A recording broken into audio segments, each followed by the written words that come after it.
오늘 이 아침 하나님께서 우리에게 주시는 말씀은 고린도전서 1장 18절 한 절의 말씀입니다. 고린도전서 1장 18절 한 절의 말씀입니다. 우리 한 목소리로 우리 다 같이 한번 읽어볼까요? 같이 읽습니다. 시작. 십자가의 도가 멸망하는 자들에게는 미련한 것이요 구원을 얻는 우리에게는 하나님의 능력이라. 아멘. 우리 하나님께 영광의 박수 올려드리겠습니다. 아멘. 앞에 꽃이 너무 이쁘죠? 너무 이쁘죠? 이번에 장례 때문에 시내를 또 나갈 수밖에 없었는데 오고 가는 길에 벚꽃들이 이제 조금씩 피어나고 있고 어떤 지역은 뭐 벚꽃이 만개한 지역도 있더라고요. 보면서 정말 하나님께 너무 감사했습니다. 여러분, 자연은 하나님이 우리에게 주는 선물입니다. 할렐루야. 여러분, 이 봄에 아무것도 없으면 얼마나 밋밋할까요? 근데 울긋불긋 아주 이쁜 색깔 개나리꽃, 뭐 철쭉꽃, 매화꽃, 좀 이따 벚꽃까지 주시고 정말 하나님은 우리에게 언제나 축복하시는 하나님이십니다. 할렐루야. 그런데 이것을 보면서 우리가 마땅히 하나님을 찬양하고, 그죠? 하나님을 높이는 일이 먼저 해야 될 건데 꽃 속에 너무 빠져도 안 된다. 그죠? 하나님을 예배하며 주님께로 더 가까이 나아가는 우리 모두가 되길 주님의 이름으로 축원합니다. 잠깐 기도하고 말씀 듣겠습니다. 하나님, 우리에게 주신 하나님의 복이 얼마나 귀하고 또 놀랍고 은혜로운지요. 하나님, 이것을 감사하며 나아가는 저의 심령 되게 하여 주시고 오늘도 감사의 제사로 주 앞에 드릴 때 하나님 말씀하여 주시옵소서. 우리 심령 가운데 하나님의 크신 은혜의 말씀으로 함께하여 주시옵소서. 예수님의 이름으로 기도드립니다. 아멘. 사도 바울이 세계를 무대로 선교 여행을 세 차례나 다녔지만 첫 번째는 소아시아 지방, 지금의 터키 지방으로 국한되어 있었습니다. 하지만 두 번째, 세 번째는 이제 유럽을 건너가 전 세계를 향한 복음의 선포가 이루어지게 되는데, 사도 바울의 이 두 번째, 세 번째 유럽 선교 여행은 당대의 로마 제국 사람들의 세계관으로 인해서 많은 어려움을 가지게 되었습니다. 바울이 주로 선교했던 그리스 로마 지역의 사람들의 세계관이요, 이 성경이 가르치는 세계관과는 너무 다른 세계관이었어요. 그래서 예수의 복음을 받아들이는데 너무너무 어려워했습니다. 구약의 율법과 절기와 할례에 대해서는 오히려 이 사람들은 받아들이기가 오히려 호의적이었어요. 그래서 주전에 예수님 오시기 몇백 년 전부터 유대인들이 온 세상을 향하여 흩어졌다. 이게 디아스포라인데, 그러면서 하나님, 구약의 하나님을 전하는데 그렇게 어려움을 겪지 않았어요. 뭐 절기를 지켜라, 할례를 지켜라, 우리만의 음식을 지켜라. 좀 부딪히는 건 있었어도 그리스 로마 사람들이 이 여호와 하나님을 받아들이는데 그렇게 크게 저항하지는 않았거든요. 그런데 바울이 전한 예수의 복음을 받아들이길 참 어려워했어요. 자, 여러분, 무엇이 그들로 하여금 예수의 복음을 받아들이게 하기를 어렵게 만들 거예요? 십자가를요, 미련하고 어리석은 것으로 생각했기 때문입니다. 여러분, 십자가가 뭐죠? 예수가 우리를 위하여 십자가에 죽었다죠. 그죠? 이게 십자가입니다. 근데 이 십자가, 이 복음의 내용이 너무 미련한 것이라고 생각한 거죠. 여러분, 그들에게는요, 수많은 종교와 우상을 경험한 그리스 로마 사람들에게는 신이란 존재는 죽는 존재가 아니에요. 불사의 존재죠. 영원한 생명을 가진 존재죠. 그리고 가공할 능력을 가진 전능한 신이자 위대한 신입니다. 그런데 어떻게 그 신이 죽을 수가 있고 또 그 죽음으로 인간을 구원할 수 있겠느냐? 즉, 예수 그리스도의 복음의 핵심인 십자가의 구원을 도무지 받아들일 수가 없다라는 거예요. 그래서 그리스 로마 사람들은 십자가의 예수가 우리를 죽었다라는 이 복음의 메시지를 자신들의 상식과 이성으로는 받아들일 여지가 없었던 거예요. 어떻게 신이 죽을 수 있냐는 거죠. 어떻게 신이 죽을 수 있을까? 그렇다면 신의 죽음은 사실 그 신이 전능한 신이 아니란 이야기 아닌가, 이렇게 생각했던 거죠. 그래서 바울이 이러한 부분을 때문에 2차 선교 여행 때 하나의 에피소드가 있죠. 아데네에 잠깐 들렸다가 그들의 방식으로 변증을 하는 시간들을 가졌는데 별 소득이 없었어요. 그러니까 이성과 상식으로 예수 그리스도의 복음을 한번 설득해 보려고 했지만 그리스도의 로마 사람들의 그 상식관과 이성과는 완전히 다른 세계관이라 도무지 설득이 안 돼서, 그래서 아데네에서는 복음의 열매를 거두지 못하고 그 다음 지역인 고린도로 옮겨가게 됩니다. 그래서 여러분, 복음은요 설득하는 게 아닙니다. 복음은 그 심령에 임하는 하나님의 믿음의 역사입니다. 할렐루야. 그저 전하는 것으로 마무리져야 한다는 거죠. 성도 여러분, 하나님의 구원의 방식인 십자가의 복음은 그 근원과 시작부터 미련할 수밖에 없는 거예요. 미련할 수밖에. 자, 왜 그럼 하나님이 이 미련한 방식을 택했냐? 하나님을 배반한 인간의 죄는 결코 하나님께서 용서하실 수 없는 거예요. 제가 흔히 여러분께 얘기하는 죄라는 문제가 하나님 앞에 어떠한 문제냐면 완전한 빛 앞에 어두움이라는 거예요. 여러분, 빛 앞에 어두움이 존재할 수 있을까요? 없어요. 빛 앞에 어두움은 그냥 쓰러지는 거예요. 그러니까 범죄한 인간은 빛 앞에 어둠이 쓰러지듯이 하나님 앞에서는 용서받을 수 있는 게 결코 아니라는 거예요. 그런데 문제는 하나님께서 사람을 너무 귀하게 만드셨다. 즉 사랑하셨기 때문에 그 죄의 대가로 인간을 심판해서 인간 자체를 멸절시킬 수가 없었던 겁니다. 그래서 하나님이 택한 방식이 미련한 방식입니다. 미련한 방식. 즉 자신이 사람의 죄에 대하여 대신 죽는 거죠. 대가를 자신이 받는. 그 죄에 대한 희생 제물이 당신이 되는 것이고, 그래서 우리 대신 우리의 사랑을 통해서 우리 대신 죽으신 거죠. 그래서 인간은 살리시고 죄에 대한 심판은 본인이 담당하시고, 그래서 우리를 구원하셨던 방식, 그 미련한 방식이 십자가라는 거죠. 결국 우리를 사랑한다는 이유만으로 하나님께서는 십자가에 대신 죽은 거예요. 그래서 예수 그리스도의 십자가 복음은 그 근원조차가, 그 근원과 시작부터가 미련할 수밖에 없습니다.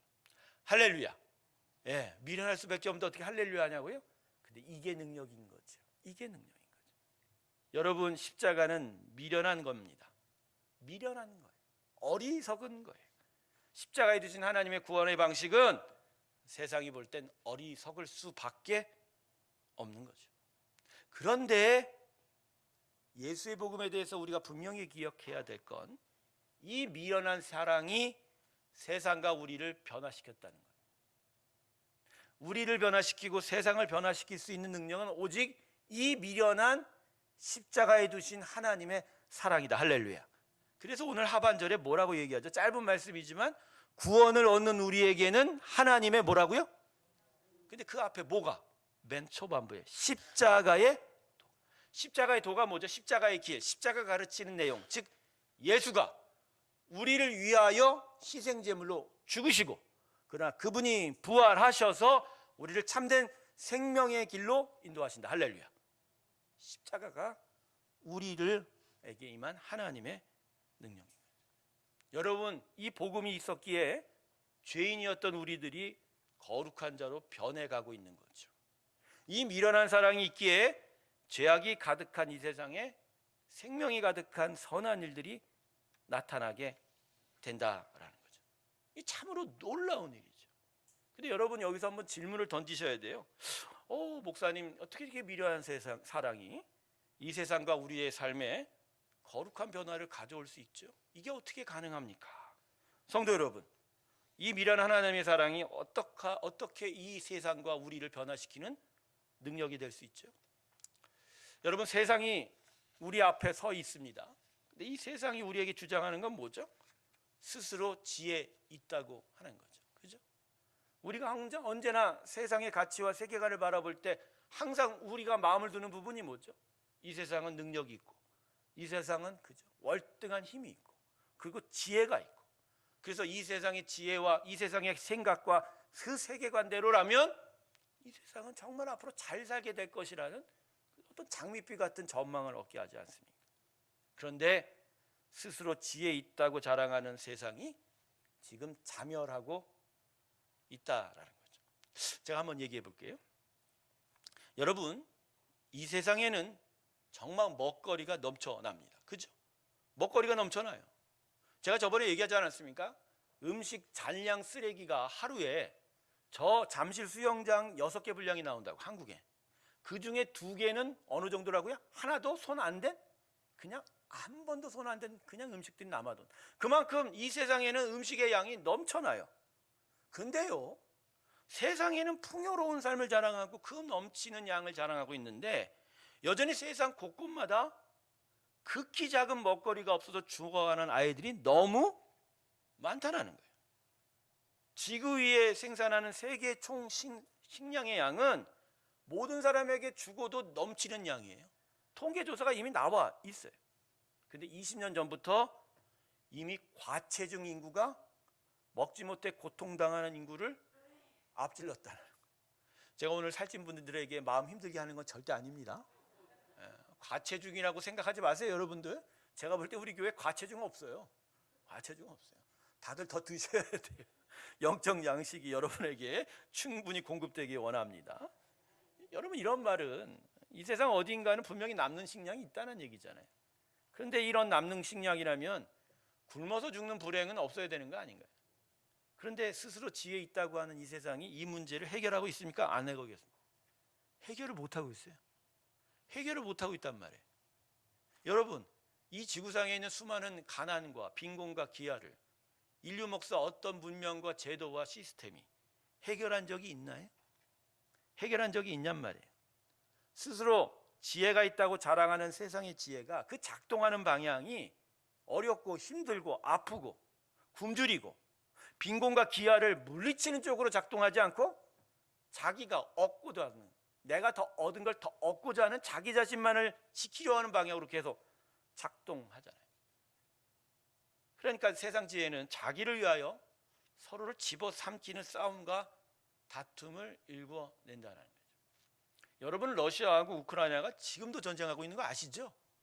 지금도 전쟁을 하고 있어서 어저께도 제가 세계 특파원 그 뉴스를 봤는데 그 전쟁 가운데 쓰지 말아야 될 무기까지 써서, 뭐 백린탄 같은 것들은 정말 그냥 흔적 하나만 묻어도 화상이 일어나거든요. 근데 그걸 무자비하게 러시아가 뿌리고, 그런 것 때문에 자기 삶의 터전을 잃고 도망할 흩어진 난민뿐만 아니라 아이들이 거기에 붙어서 화상이 일어나서 회복될 수 없는 상처를 가지고 평생을 살아야 되는 그런 일들 말입니다. 그런데 그 전쟁의 이유가 뭘까요? 다들 정말 힘이 있다 자랑하는 그 나라들이 어떻게 자기 나라를 위한 명목으로 아이들을 그렇게 굶주려 죽게 만들고 아파 그 상처 속에서 죽어가게 만드냐라는 거죠. 저는요, 그래서 세상이 자기가 지혜 있고 능력 있다고 자랑하고 있는데 아니라고 저는 생각합니다. 스스로 지혜 있다고 자랑하는 세상의 지혜들이 실상은 선한 방향으로 작동하지 못하고 서로 싸우고 충돌하고 갈등하고, 그래서 더욱 세상을 악하게 만들어가고 있고, 그 와중에 사람들은 더 희망을 잃어버린 채 절망 가운데 살아가고 있다는 거예요. 여러분은 어떻게 생각하십니까? 이 세상이 정말 지혜가 있을까요? 이 세상이 정말 능력이 있나요? 이 세상이 정말 복음을 미련하다고 이야기하면서 자기들의 그 지혜를 통해서 선한 것들을 만들어낼 힘이 있다고 생각하십니까?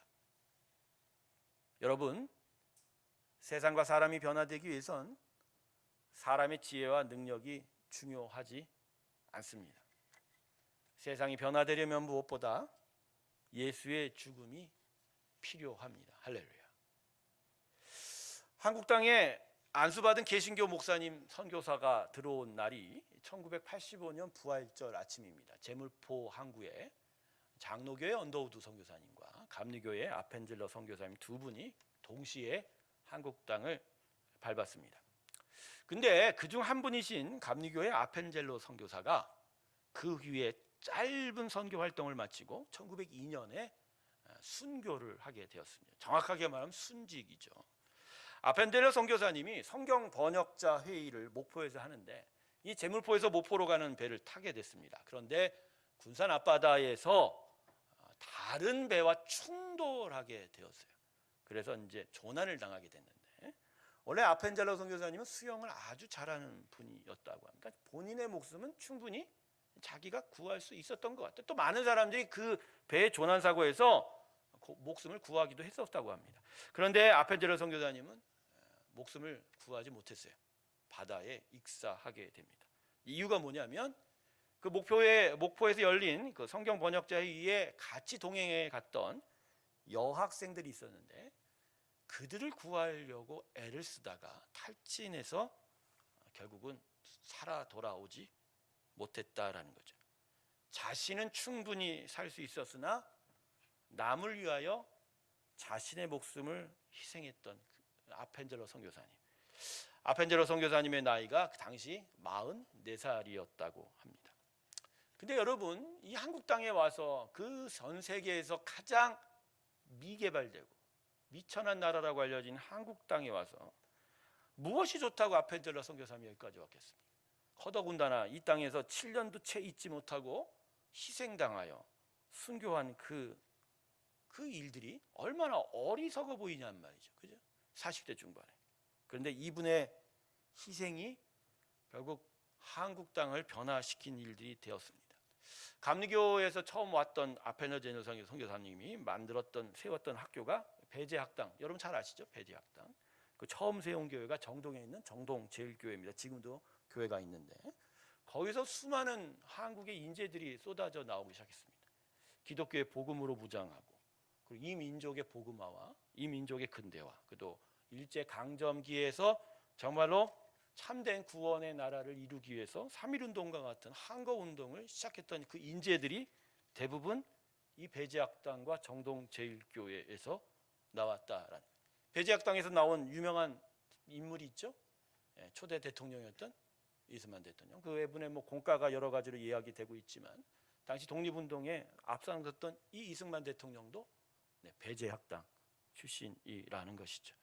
이들 모두가 민족교회의 부흥과 민족의 근대화의 기초가 되었어요.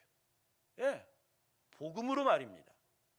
근데 이 복음을 통해서 자기 목숨을 아깝지 않게 던진 아펜젤러 선교사님의 그 헌신 말입니다. 그 어리석은 헌신, 그것으로 세상이 변해가고 사람이 변해가고 꼭 이 땅에 하나님의 나라가 세워진 거죠. 지난주에 우리 복음학교 수료생들과 양화진 외국인 선교사 모지를 방문했습니다. 그곳에 한 400여 구의 시신이 묻혀 있는데 그중 약 한 140여 구의 시신들이 모비가 선교사님들입니다. 이 땅에 목숨을 바친 선교사님. 근데 저는 그 죽음을 보면서 이분들은 그냥 땅에 묻힌 것이 아니다. 하늘에 바쳐진 죽음이다. 하나님이 이 죽음을, 이 희생을 받으시고 이 땅을 여기까지 발전시켰다. 그 묘비명을 보면요, 헐버트라는 선교사님은 이렇게 고백하고 있습니다. 나는 웨스트민스터 사원보다 한국 땅에 묻히기를 원하노라. 이 땅이 뭐가 좋다고 여기를 그렇게 사랑했을까요? 미개하고 발전이 없고, 그죠? 술에 찌들고, 그죠? 옛날 관습에 찌들어갔던, 어떻게 보면 세상에서 제일 못 살던 당시의 나라가 한국이었는데 이 땅에 묻히기를 원했던 그 선교사님의 그 어리석은 사랑, 그 미련한 사랑이, 그죠? 한국 땅을 변화시켰다는 거죠. 스스로 지혜 있다는 세상이 이 땅을 다 집어삼키려고 했던 그 마당에 이 선교사님은 이 땅을 변화시키고 우리의 백성들의 심령을 변화시키지 않았을까. 캔드릭 선교사님은 이런 식으로 자기의 말을 했다고 하죠. 나에게 1000개의 생명이 주어진다 해도 나는 그걸 한국에 다 바치리라 말입니다. 여러분의 심장 정말 소중하죠? 여러분 이거 하나 지키려고 사실은 지금 열심히 사는 거 아닙니까?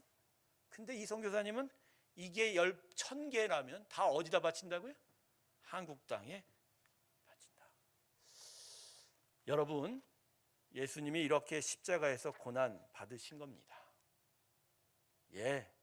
예수님은 십자가에 어리석게 죽어야만 했습니다. 그래야 인간이 살고 이 세상이 그나마 선하게 살아갈 수 있기 때문입니다. 하나님께서는 인간의 죄에 대한 질책과 징벌만으로는 결코 이 세상과 사람에게 변화가 없을 것을 너무나 잘 알고 계셨습니다. 누군가가 이렇게 말을 했다나요? 세상에서 가장 어려운 것이 사람의 마음을 얻는 것이다. 그러자 그 옆 사람이 이렇게 응답했다고 합니다. 네, 맞습니다. 하나님도 사람의 마음을 마음대로 얻지 못하신다. 하나님도 우리 마음을 제대로 얻을 수 없는 우리의 그 패역한 말입니다. 우리의 그 죄악들, 우리의 그 수많은 범죄함들. 그런데 하나님은 그래서 이 땅으로 직접 내려오신 것이죠. 직접 말입니다. 십자가에 오르셔서 대신 우리의 대신 죽으심으로, 그래서 우리 마음을 만지시고 우리를 온전하게 변화시키고자 하는 그 사랑 때문에 미련하게 십자가에 죽으셨습니다. 할렐루야. 하지만 이 미련하고 어리석은 사랑이 이 세상을 바꾸었고 우리를 바꾸었고 지금도 우리의 심령은 이 사랑 때문에 변화되고 있는 거예요. 여러분, 이 사랑을 오늘 마음에 기억하길 주님의 이름으로 축원합니다. 그러면 이 하나님의 미련한 사랑이 우리에게 무엇을 가르치고 있을까요?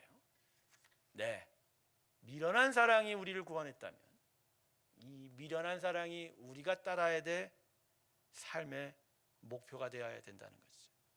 이 미련한 사랑이 우리를 지금도 살아있게 한다면 우리는 이 미련한 사랑을 쫓아 그대로 따라 살아야 한다라는 거죠.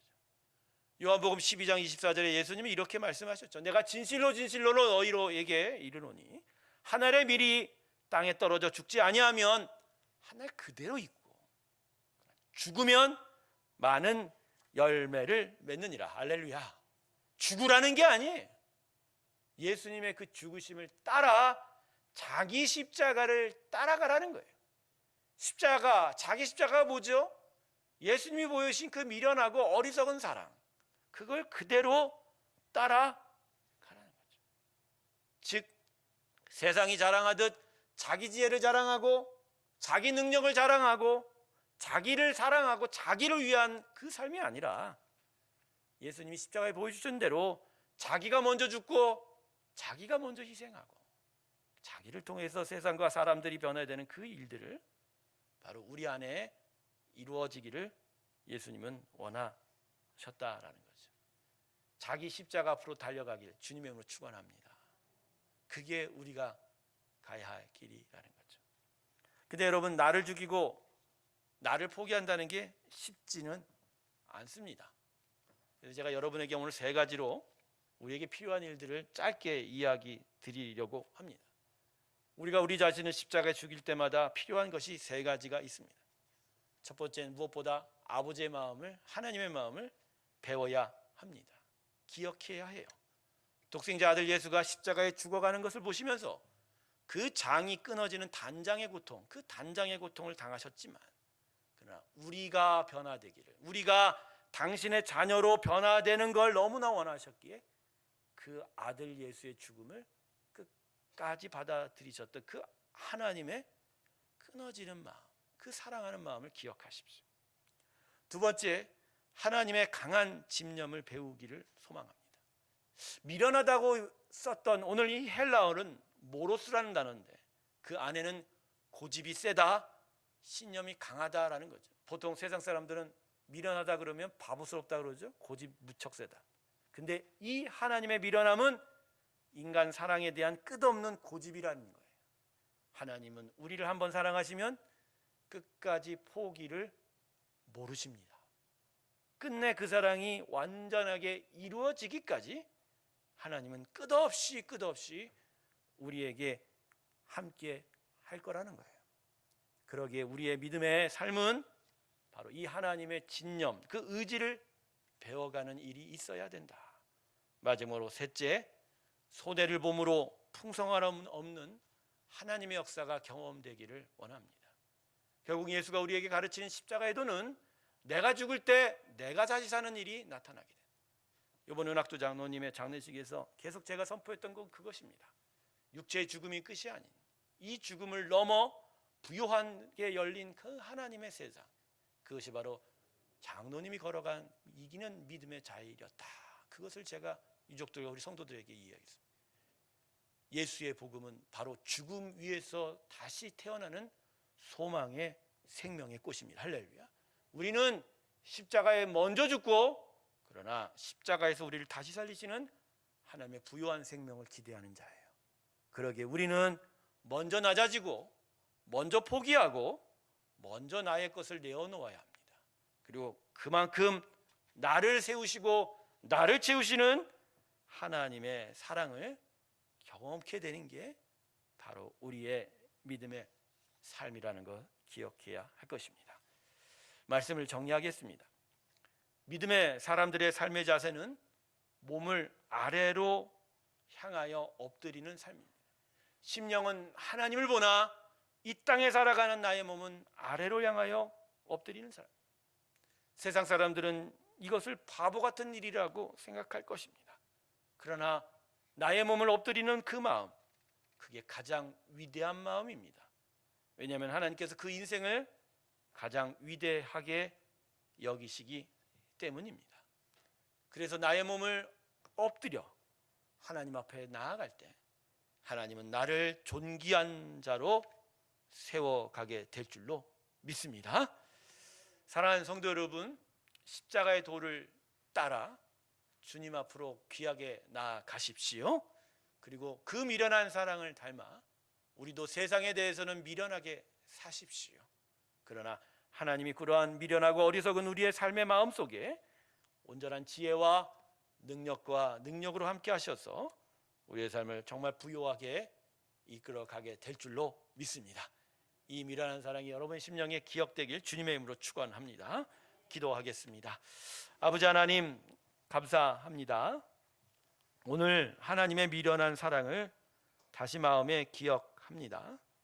우리는 스스로 지혜 있다고 하는 세상을 쫓아가고 있지만 그러나 능력은 이 미련한 사랑 위에 있고 우리와 세상의 변화는 바로 이 미련한 사랑으로 시작된다는 것을 다시 한번 마음에 깨닫게 됩니다. 자기 십자가 앞에 선 우리들, 그 십자가를 온전히 따라가게 하여 주시옵시고 하나님과 영원토록 동행하며 십자가를 사랑하는 우리의 삶이 되게 하여 주시옵소서. 예수님의 이름으로 기도드립니다. 아멘. 우리 다 같이 151장 찬송 부르겠습니다.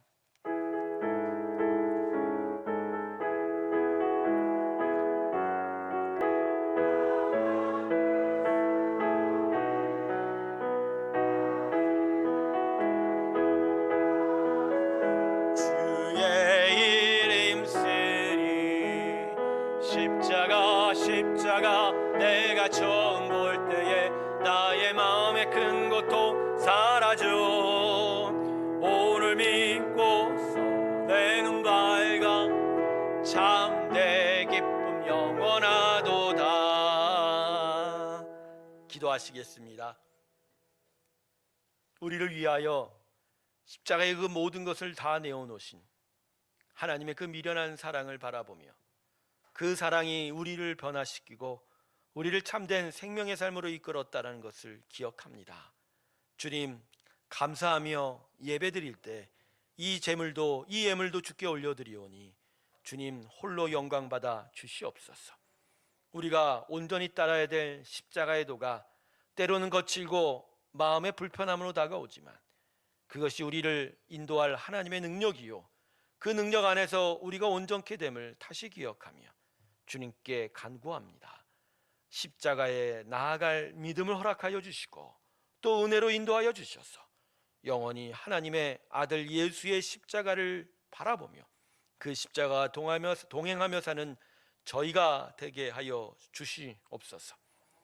성도들을 위해 기도합니다. 아픈 한우들이 많습니다. 그들 가운데 함께하여 주시옵시고 힘을 주시옵소서.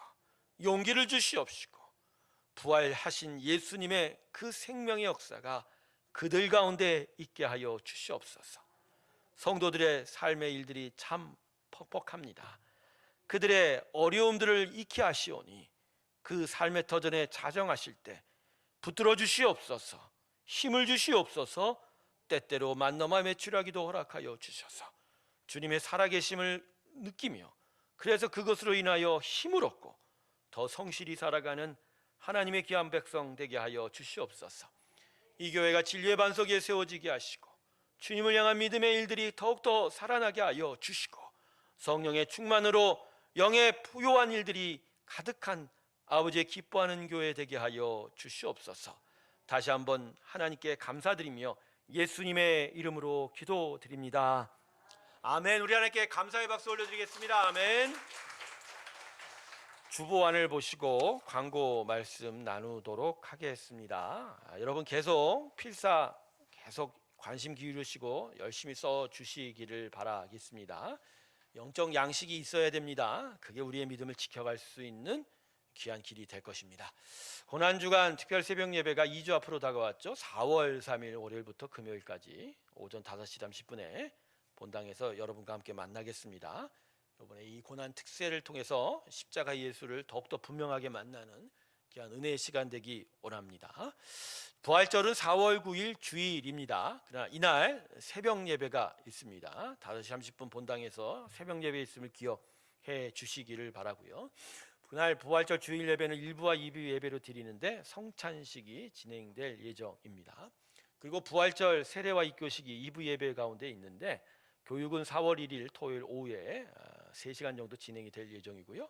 세례문답은 4월 8일 토요일 오후 5시에 있습니다.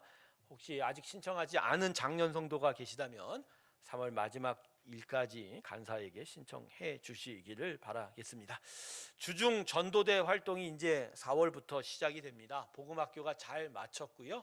오늘 복음학교 수료식이 오늘 2부 예배 가운데 있는데 이들 중심으로 또 우리 함께 참여하고 싶은 우리 많은 권사님들이 참여해서 이제로부터 매주 화요일날 오후 2시에 교회에 모여 이 지역을 향한 전도 활동을 하도록 하겠습니다. 위에 기도해 주시길 바랍니다. 유초등부 온찬양 기도회가 4월 15일 토요일 오후 5시에 본당에서 있습니다. 아이들뿐만 아니라 아이들의 부모도 같이 참여하는 이 온찬양 기도회인데요. 유초등부가 아주 지금 열심히 계속 평일에 나오고 주일 저녁에 토요일에도 와서 같이 기도의 준비를 하고 있습니다. 여러분 위에 기도해 주시고요. 우리 장년들도 이 기도회를 위해 섬기는 귀한 일들이 있기를 바랍니다. 교사대학이 4월 23일 주일 오후 2시 본당에서 있습니다. 이날 원래 성경 강좌인데요. 이날만큼은 교사대학으로 진행을 하도록 하겠습니다. 그 밑에 앞으로 4주간의 오후 일정이 기록이 되어 있습니다. 기억하실 것은 4월 9일 부활절은 오후 프로그램이 없습니다. 이날 예배 드리시고 모두 다 귀가하여 가족들과 함께 부활의 생명을 즐기고 또 기뻐하는 시간들 갖도록 하겠습니다. 아까도 얘기했듯이 오늘 2부 예배에서 복음학교 수료식이 있습니다. 두 분의 간증이 진행이 될 예정입니다. 2부 예배를 위해서 기도해 주시기를 바라겠습니다. 오늘이 마지막 주일이다 보니까 각 선교의 원례가 많네요. 오늘 주보에는 1남만 있는데요. 2남 선교의 원례도 있습니다. 그래서 2부 예배 후에 본당에서 1남과 2남이 각자 따로 모여 원례회를 진행하도록 하겠습니다. 2여 원례도 오늘 있는데 2여 원례는 4층의 목양실에서 비좁지만 같이 모여서 원례를 해 가시기를 바라겠습니다. 오늘 점심 식사 후에 각 목장별로 목장 모임을 하겠습니다. 여러분 목장별로 꼭 모여 주셨어요. 이제 겨울이 가고 봄이 왔으니까 목장별로 좀 활성화돼서 같이 모여 예배도 하고 교제도 하며 성도의 귀한 교제들이 있기를 바라겠습니다. 한 가지 더 광고 드리겠습니다. 지금 주차장 확보가 어려운 상황입니다. 그래서 저희가 여러분이 주차를 마음껏 타고 사후 정산하는 방식을 지금 하기가 어렵습니다. 주변에 있는 주차장이요, 외부 업체나 외부 단체가 할인권을 미리 끊고 주차권을 끊는 방식을 원하지 않는 것 같아요. 그래서 저희가 당분간 나가실 때 봉투 하나씩 받아 가시면 됩니다. 그래서 주차하신 분들은 주차비를 미리 따로 드리도록 하겠습니다. 그래서 주차는 당분간 그대로 봉투 받아 가시는 것으로 일단 진행을 하고 계속 주차장 여러 방식을 확보해 보도록 하겠습니다. 여러분 한 주간 건강하십시오. 하나님의 귀한 은혜가 여러분 가운데 항상 함께하길 주님의 이름으로 축원합니다. 다 같이 일어나셔서 우리 예배 찬양 부르며 예배 마치도록 하겠습니다. 우리 오른손을 들며 하나님을 찬양하며 나아가겠습니다. 아버지 하나님, 내는 주의 영광을 보내. 내 눈